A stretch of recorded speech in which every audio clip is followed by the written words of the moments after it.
Permítame saludar ahora sí a un tipo que sabe de la vaina, el doctor Alejandro Gaviria, porque hoy hemos hablado mucho y pensado mucho en él por la propuesta del gobierno. Exministro Gaviria, buenos días. Buenos días, Julio, a usted y a todos los oyentes. ¿Cómo les ha ido? Pues usted es un maestro en el tema de los costos de los medicamentos. Los colombianos todos los días debemos darle las gracias a usted por lo que valientemente hizo, porque se enfrentó al mundo del Big Pharma, pero se enfrentó de una manera que no creó un daño colateral.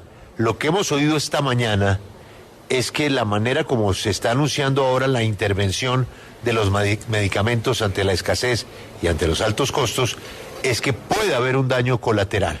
¿Usted qué piensa de la propuesta y de acuerdo a su experiencia que usted la tuvo, cuál es el mejor camino para que esto no se nos vuelva un pleito internacional? Julio, yo creo que el mejor camino es insistir en el método. La propuesta del gobierno todavía no es del todo clara. Yo lo que oí, y lo digo sin ánimo de joder más de la cuenta, fue como una bravuconada del ministro de Salud y Protección Social ayer. Eso en Colombia ya se ha hecho y se ha hecho con método, incluso hace parte de la ley estatutaria en salud, de la ley 1751, y la forma como se hace es muy sencilla. Uno mira los mercados. Después de la mirada de los mercados viene una definición si hay mercados oligopólicos o monopólicos y qué tanta es la concentración de mercado, y después se hace un análisis muy sencillo, se escoge un grupo de países que puede ser 20, 25, se compara el precio de Colombia con esos países y después uno se asegura que Colombia no pague el precio más caro que el tercer o cuarto país que tiene el precio más barato. Así se hizo en Colombia ya. Y eso es lo que debería seguir haciendo. Hay una política farmacéutica consolidada casi como una política de Estado que hace parte de la ley. Lo otro es simplemente generar más incertidumbre y alejar a Colombia de la innovación farmacéutica global. Hoy en día hay pacientes de Colombia enfermos de cáncer que no pueden acceder a las últimas tecnologías.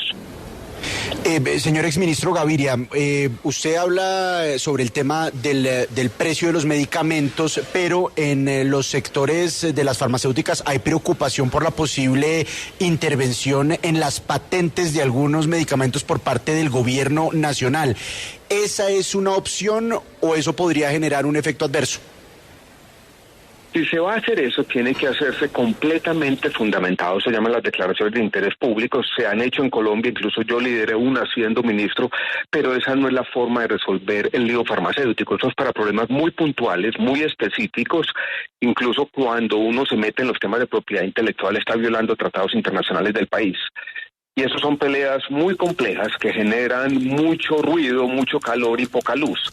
La clave está en una política farmacéutica consolidada que haga sobre todo énfasis en el control de los precios de los medicamentos y sobre todo en este tipo de referenciación o comparación internacional. Ahí es donde se puede avanzar más rápidamente. Lo otro, la experiencia que yo tuve es que se genera una gran controversia internacional muy, muy compleja con unos beneficios que siempre van a estar reducidos. Exministro Gaviria, hoy hubo una afirmación que siento yo no fue muy acertada del ministro de Salud, Guillermo Alfonso Jaramillo, y es que según él da igual que el director del INVIMA sea o no director en propiedad o sea director en encargo. ¿Es verdad esto? Más cuando se está presentando un plan para mitigar semejante crisis. Yo creo que hay un problema en el INVIMA. El problema del INVIMA tiene muchas causas, hay unas estructurales de diseño de una institución estatal, pero yo sí creo que el INVIMA necesita un director en propiedad.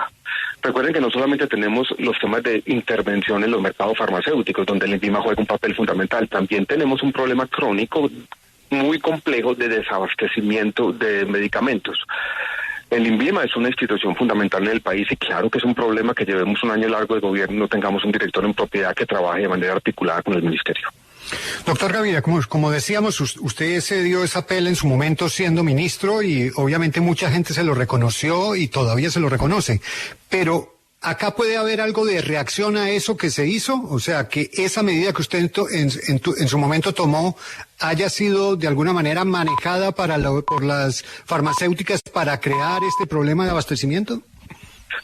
Félix, no tanto, pero sí hay reacciones. Lo que nosotros vimos en su momento, por ejemplo, cuando uno regula precios de los medicamentos, hay una reacción obvia de la industria farmacéutica de aumentar los volúmenes, de vender un poco más para compensar la reducción en los precios de los medicamentos y estabilizar de esa manera el ingreso.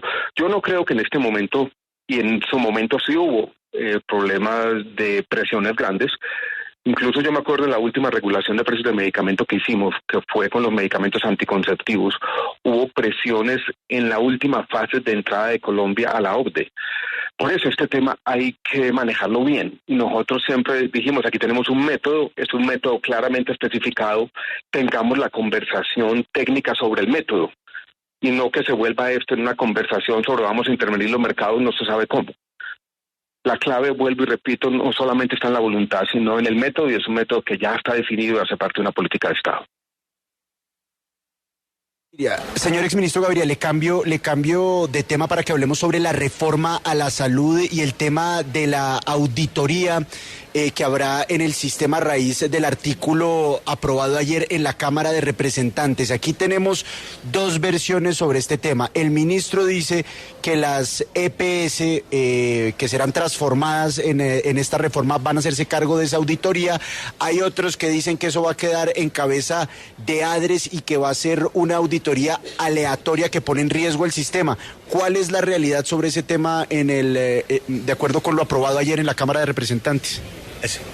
La visión que yo tengo no es una visión positiva, desafortunadamente. Yo creo que el sistema como está quedando y sigue siendo un sistema confuso en el sentido de que los papeles de los diferentes agentes del sistema no quedan claros, incluido el papel de las gestoras que van a reemplazar las EPS. En principio, ese sistema como está siendo diseñado se me parece muy mucho al sistema de recobros que funcionó hace 10, 12 años, y que llevó con esos incentivos mal puestos, donde todo el mundo tenía un incentivo para pasarle la cuenta al pagador estatal, entonces el FOSIGA, ahora ADRES.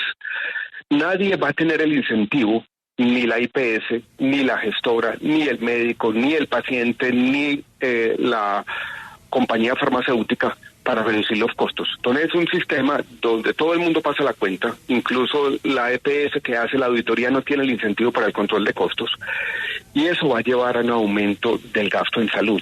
Y si eso lo superponemos con un aumento adicional que se va a ver por la formalización de los trabajadores de la salud, por la construcción de los centros de atención primaria y por las nuevas inversiones en la red pública hospitalaria, la pregunta es de dónde va a salir la plata.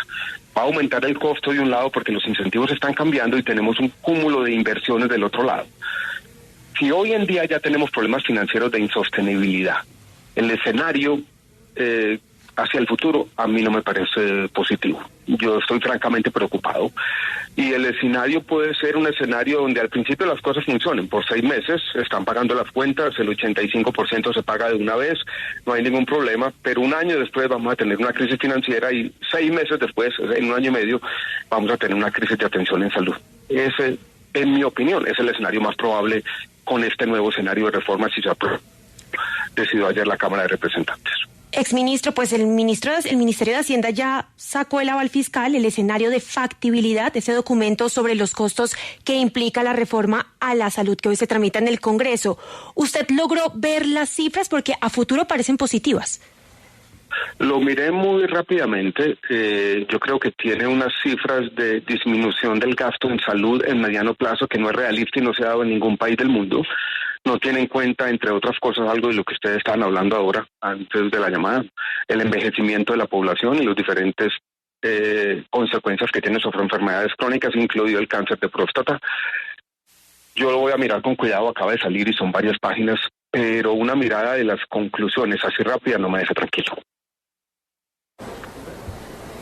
No le puedo decir que fue un placer escucharlo porque usted sabe del tema, es un tipo serio y nos deja, pues, como diría Alberto, atortolados, ¿no? 6 meses. Estoy preocupado.